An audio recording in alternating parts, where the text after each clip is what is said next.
tiene una característica de la diarrea que se conoce como diarrea en forma de agua de arroz. ¿Ustedes han lavado el arroz? Que no se debe lavar porque está fortificado. Agua de arroz que trae la alguita, así es la diarrea asociada alcohólica. Se partió, convivió todo el mundo.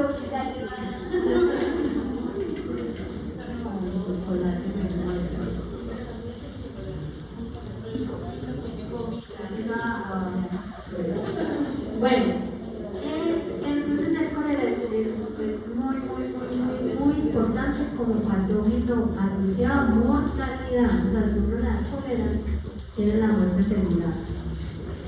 Sí. Casi siempre, en el 90% de los casos. Si no hay una atención, lo que pasa es que es muy agudo y rápido. Usted en cuestión de horas está completamente deshidratado. Porque como es así, es una diarrea como agua de arroz a chorro. Es como si estuviera abierta la canilla lavando el arroz todo el día. Y también es muy parecida a un patotipo de coli, porque tiene unas toxinas que alteran el AMP cíclico y lo que hacen es que usted constantemente en este sitio está liberando agua todo el tiempo, por eso es agua de arroz. También se conoce como la diarrea del diagel. ¿Cómo se conoce la diarrea que causa un patotipo de coli? Por eso vamos a empezar. Pero bueno, este diagramita es muy bueno para resumir, para que tengamos como un panorama general del coli.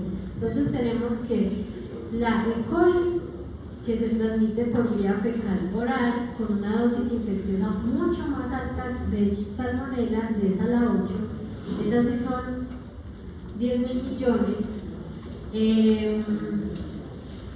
Tiene estos patotipos, están en inglés: E. coli enteropatógena, E. coli enterotoxigénica, E. coli enteroinvasiva, E. coli enterohemorrágica. Miren que los patotipos nos van dando ideas. Si yo digo que es enterotoxigénica, es que tiene toxinas. Su forma de causar daño es a través de unas toxinas. Enteroinvasiva, invade. Enterohemorrágica, esa no invade, pero sí altera la mucosa, daña la célula. Por eso hay producción de pus, de moco, y en esa la sangre es muy visible. La E. coli enteroagregativa y la E. coli, esta en inglés, la E. coli difusamente agregativa o adherente.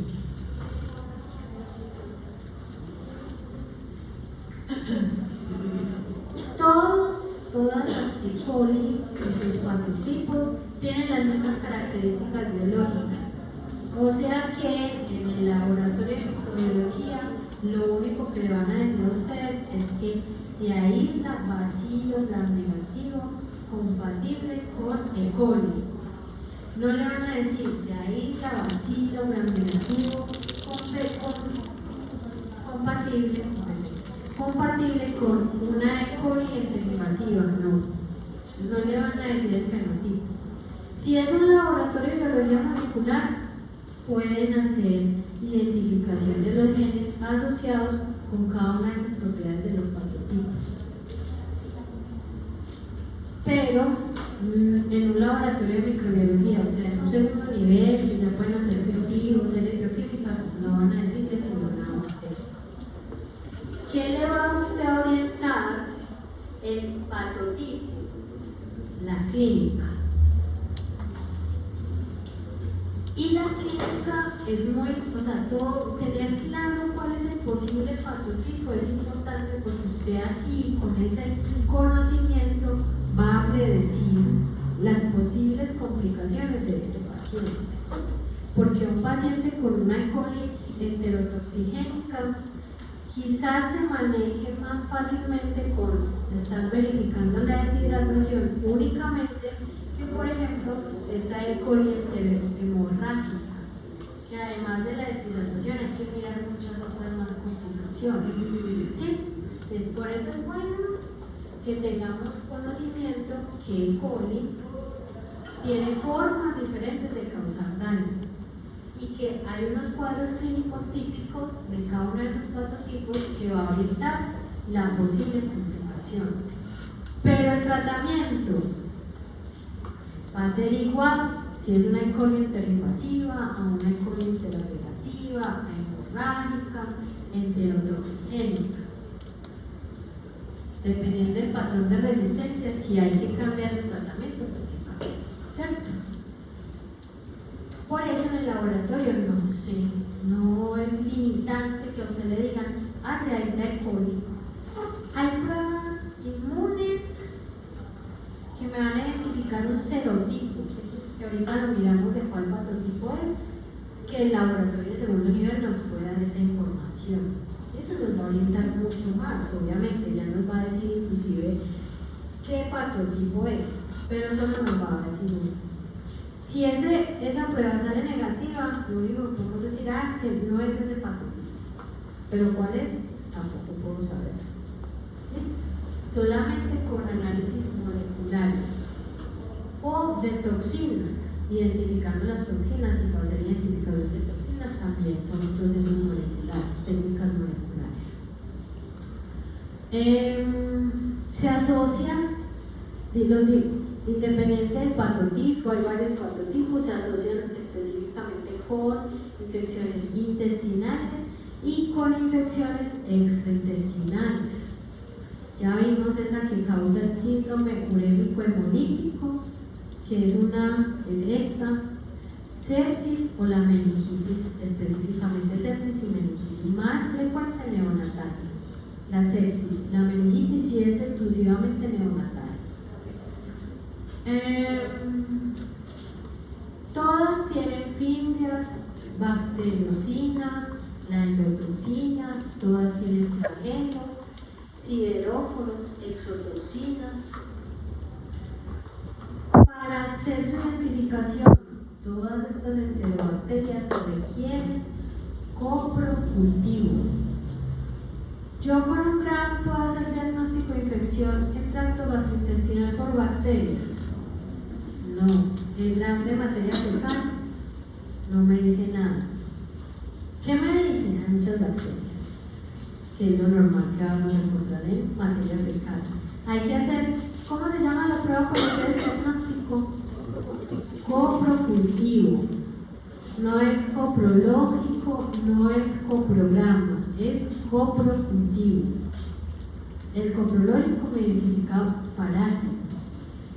El coprocultivo me identifica parásitos y otras estructuras, glucógeno, fibras de no sé qué, otras estructuras.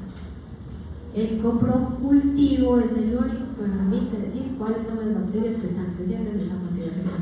Obviamente no van a crecer todas, porque imagínense que pongamos a crecer todas las bacterias de materia fecal en un laboratorio. Gastamos muchos medios, por eso hay medios selectivos. Lo vamos a ver en el laboratorio el viernes. Bueno, entonces tenemos estos 6 patotipos y vamos a empezar por la E. coli enterotoxigénica. Clave, tiene 2 toxinas, una termolábil y una termoestable. La E. coli enterotoxigénica está asociada tanto a infecciones alimentarias como intoxicaciones alimentarias, precisamente porque una de sus toxinas es termoestable. Usted le puede poner candela a esa comida y a él le sobrevive esa toxina termoestable. Y esa toxina termoestable puede afectar la función del enterocito, específicamente con los niveles del AMP cíclico y del GMP cíclico. ¿Qué hacen esos dos componentes en la célula? ¿Para qué se utiliza? segundos mensajeros, específicamente los enterocitos, ¿qué es lo que más hacen? Su membrana, esos segundos mensajeros están ahí listos para que la membrana funcione. Absorción, equilibrio de electrolitos. Eso se ve alterado por esas dos enzimas. La diarrea que causa la E. coli enterotoxigénica es una diarrea muy parecida a la de Vibrio cólera. No es mortal, pero si hay una deshidratación temprana, si no hay pues con un control de esta, se asocia con viajes. O sea, lo que ahorita les decía, es muy difícil definir un cuadro clínico específicamente de un... Por ejemplo, ¿cómo hacemos para diferenciar una infección por Shigella salmonella con el cuadro clínico? Hay herramientas para diferenciarlo. Es muy difícil porque es un cuadro, es una disentería, los dos. De pronto, si hay una historia de que empezó con una diarrea más acuosa y luego en poquitas horas evolucionó a un cuadro de disentería, podría uno pensar en salmonella, pero no necesariamente es una salmonelosis. Volvemos a lo mismo, son cuadros muy difíciles de diferenciar. Hay asociaciones epidemiológicas importantes. Es que este señor estuvo en la primera comunión donde lo compartieron, es de arroz con pollo que se ha asociado con muchas enfermedades gastrointestinales. Eso es una salmonella. Muy probablemente el pollo por ahí la fuente. O en este caso, en la E. coli enterotoxigénica, es de la historia. Por ejemplo, ahorita que los niños están en vacaciones y los que se pudieron salir a vacaciones con los niños y se van a ir de paseo, llegan con un cuadro de una diarrea. No, es que estuvimos de viajes, en Cartagena, en Santa Marta, en Barúa. Entonces llegan con una historia de un viaje, es la diarrea del viajero. La E. coli enterotoxigénica está asociada a la diarrea del viajero. Yo soy agente viajero, lo que pasa es que yo trabajo en una empresa que vende repuestos de carros y yo todo el tiempo estoy viajando. Puede tener una E. coli enterotoxigénica. O soy azafata, soy piloto, una E. coli enterotoxigénica.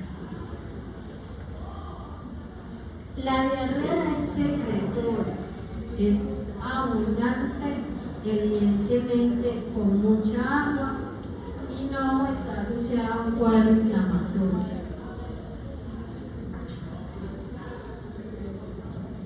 Lo primero que hace es que la E. coli se tiene que adherir a las vellosidades y por el sistema de secreción secretan las toxinas.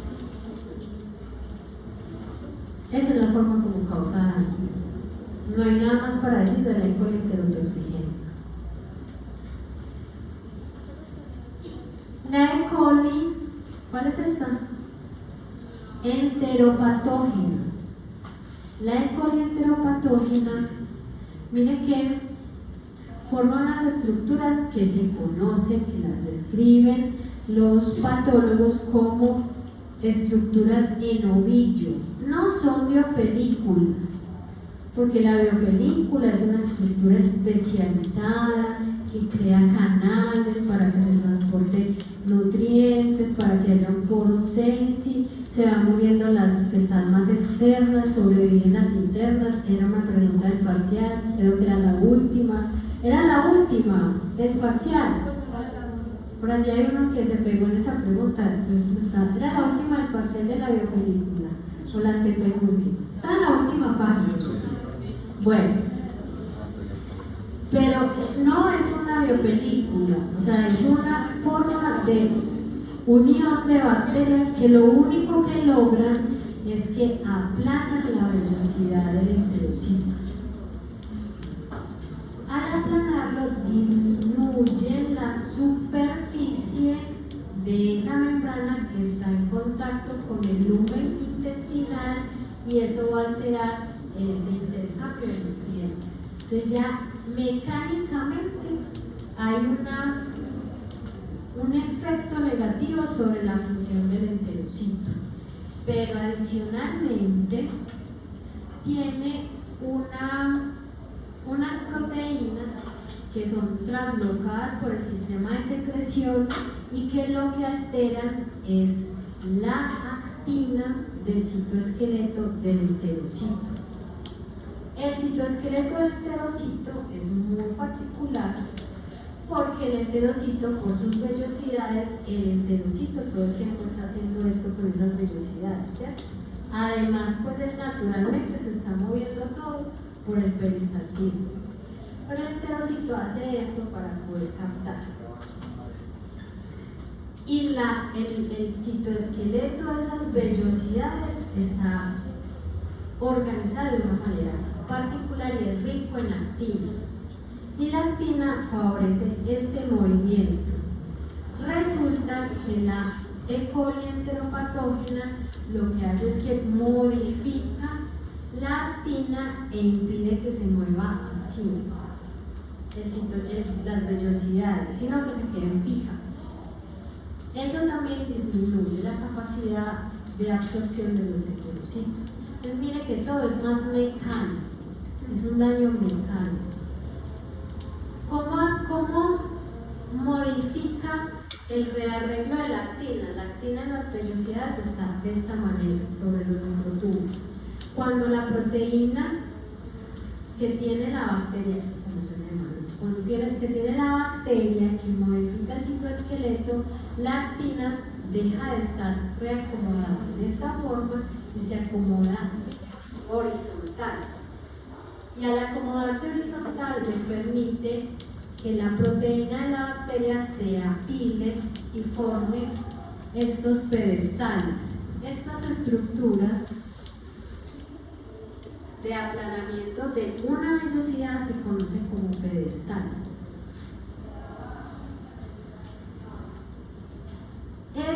Esa alteración de esa estructura de la vellosidad, sea por aplanamiento de varias vellosidades o por la formación del pedestal de una vellosidad, es el daño que genera la E. coli enteropatógena a la mucosa intestinal. ¿Invade la mucosa intestinal? No la invade.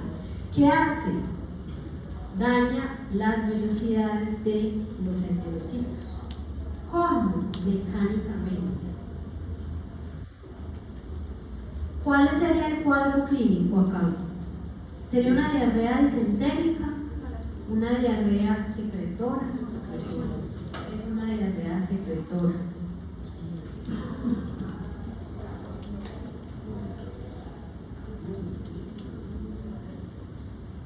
Van a encontrar que este conjunto de daño se conoce como lesión característica de adherencia y borramiento.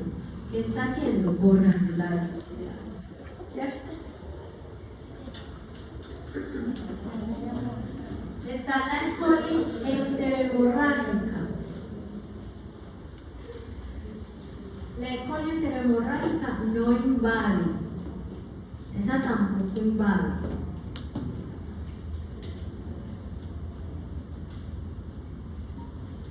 También induce la formación de pedestales. Y esta E. coli enterohemorrágica es la que tiene la toxina parecida a la Zika. Pero adicionalmente, dentro de este patotipo se puede encontrar esta serovariedad, este serotipo, o 157H7, que es una característica antigénica mucho más virulenta y puede estar asociada con cuadros diarreicos más complejos de manejar, más graves. Activa mucho la respuesta inmune, activa mucho el complemento, genera mucha citotoxicidad. O sea, es considerado, no se clasifica como un superantígeno, pero es considerado un muy buen activador de la respuesta inmune. Entonces, a pesar de que ella no invade, puede observarse materia fecal, pus o moco, producto de una respuesta inmune exacerbada.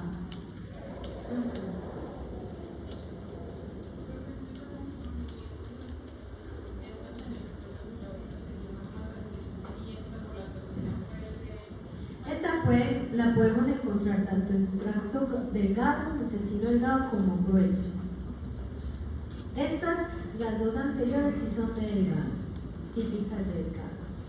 Adicionalmente, esta variante antigénica es la exclusivamente asociada con el síndrome hemolítico urémico.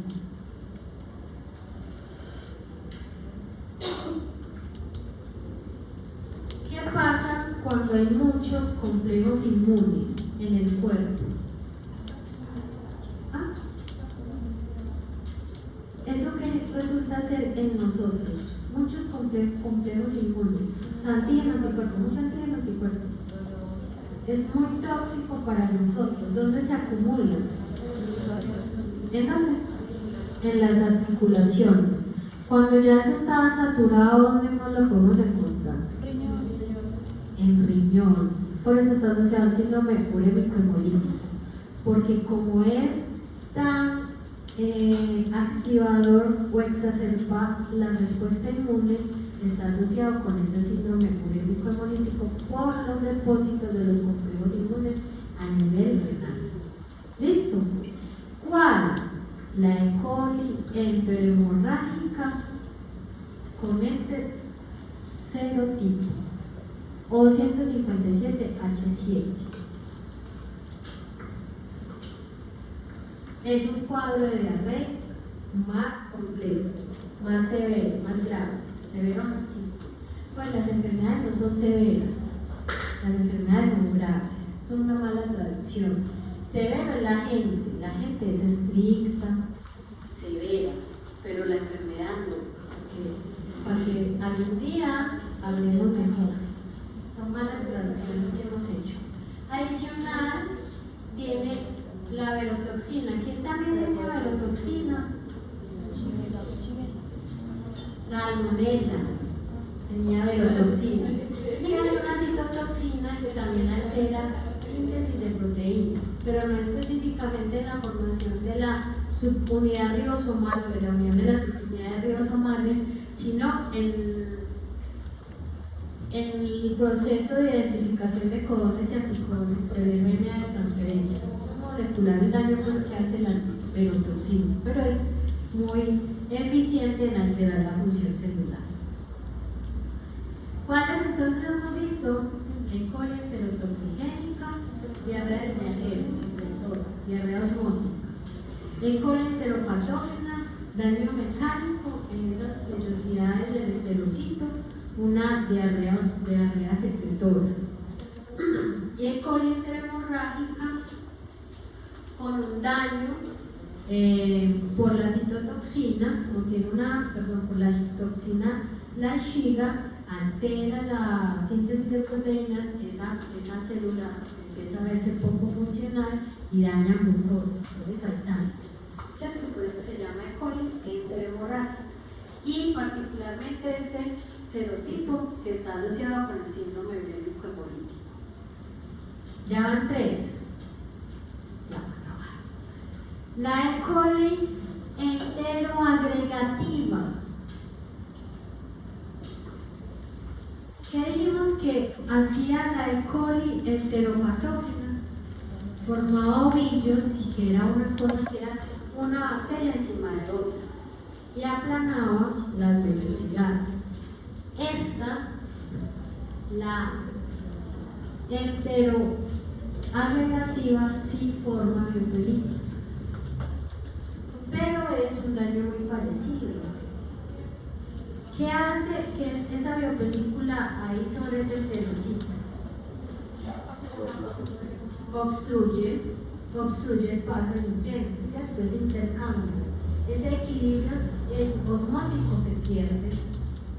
La membrana de las vellosidades del enterocito no puede censar ese equilibrio osmótico. no pueden mantener, no tienen cómo verificar cómo está el número. Entonces hay mucha pérdida también de líquidos, de alta secretoria. Y adicionalmente tiene muy buen arsenal de citotoxinas. Miren todas las que tiene. Esas citotoxinas alteran la expresión de los de receptores unidores de matriz extracelular. Altera los receptores de los desmosomas. Disminuye fibrina, actina, miocina.